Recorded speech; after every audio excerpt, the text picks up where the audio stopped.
सभी का स्मार्ट ज्योतिष सेवा में स्वागत है। कार्तिक माह माता तुलसी पूजन के लिए सर्वश्रेष्ठ होता है। प्रत्येक वर्ष कार्तिक महीने में माँ तुलसी जी की पूजा घर घर की जाती है। अगर माँ तुलसी की पूजा कार्तिक महीने में कोई भी करता है तो निश्चित उसको समस्त सुखों की प्राप्ति होती है। अब सबसे पहली बात, कार्तिक महीने में तुलसी पूजन के क्या है नियम, क्या करना चाहिए क्या नहीं करना चाहिए, हम इस वीडियो के माध्यम से आप तक वो सभी बातें पहुंचा रहे हैं। वीडियो अवश्य देखें, तभी आपको इस वीडियो का पूरा लाभ प्राप्त होगा।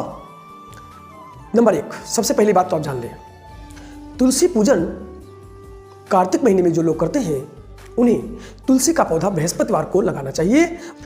ध्यान रखें, ये पूजा सबसे ज़्यादा कल्याणकारी होती है। ये पूजा करने से शुभता बढ़ती है। इसके अलावा सारे कष्ट दूर होते हैं, धन धान्य से घर भर जाता है, किसी के घर में अकाल मृत्यु नहीं होती है।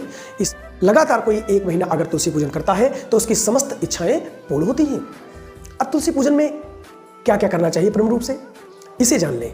सबसे पहले प्रातःकाल स्नान करके सूर्योदय के पहले आप तुलसी जी को जल चढ़ाएं। अगर हो सके तो बृहस्पतिवार को कच्चे दूध से माता को स्नान कराएं।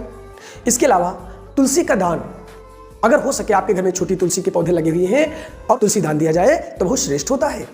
इसके अलावा शाम के समय दीप दान, अर्थात तुलसी जी के पास में एक दीपक जगाना चाहिए और वो भी गाय के घी का दीपक होना चाहिए, अति श्रेष्ठ होता है। ये दीपक जगाएं, शाम को माता तुलसी के पास बैठ करके माता तुलसी की कथा सुने या पढ़ें, बहुत ही अच्छा और शुभ माना जाता है। माता तुलसी उससे अति प्रसन्न होती हैं। पूरे परिवार को इसका पूरा फल प्राप्त होता है और पूरे परिवार में सुख शांति बनी रहती है। अब तुलसी पूजन पर हमें क्या क्या नहीं करना चाहिए इसका भी ध्यान दीजिए।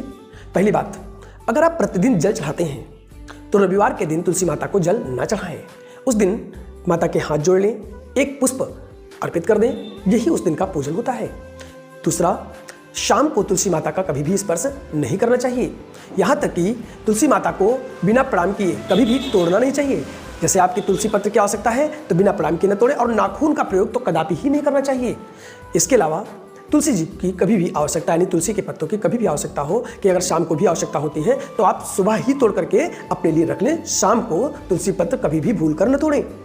तुलसी के पौधे में अधिक जल नहीं डालना चाहिए। क्यों? क्योंकि इससे तुलसी के सूखने का खतरा बना रहता है, और जैसा कि आप जानते हैं तुलसी का सूखना कभी भी शुभ नहीं माना जाता। महिलाएं अगर तुलसी पूजन करती हैं तो ये बात ध्यान रखें कि तुलसी पूजन करते समय अपने बालों को कभी भी खुला ना छोड़ें, बल्कि बालों को हमेशा बांध करके तभी तुलसी पूजन करें, या सर पर कुछ डाल करके, यानी कोई वस्त्र डाल करके तभी पूजन करें। एक बात और ध्यान रखें, तुलसी पूजन करते समय महिलाओं को पीले कपड़े पहने, पीला आसन लें तो बहुत ही शुभ माना गया है। तुलसी पूजन के समय जब आप दीपक जगाते हैं तो ये बात हमेशा ध्यान रखें कि उसके नीचे भी आपको अक्षत अवश्य डालनी है। सीधी जमीन पर अथवा गमले के ऊपर सीधे दीपक नहीं रखना चाहिए, यानी दीपक जगाते समय दीपक के नीचे कुछ न कुछ अक्षत या अनाज डाल करके ही उस पर दीपक रखें। ये भी ध्यान रखें, दीपक को कहीं भी और कभी भी जमीन पर नहीं रखा जाता। तो अगर आप तुलसी पूजन कर रहे हैं तो आपको क्या करना चाहिए क्या नहीं करना चाहिए इस वीडियो के माध्यम से आपको बता दिया है। अगर आप इसका पालन करते हैं तो निश्चित ही आपकी तुलसी पूजन सफल होगा, आपकी समस्त मनोकामनाएं पूर्ण होंगी।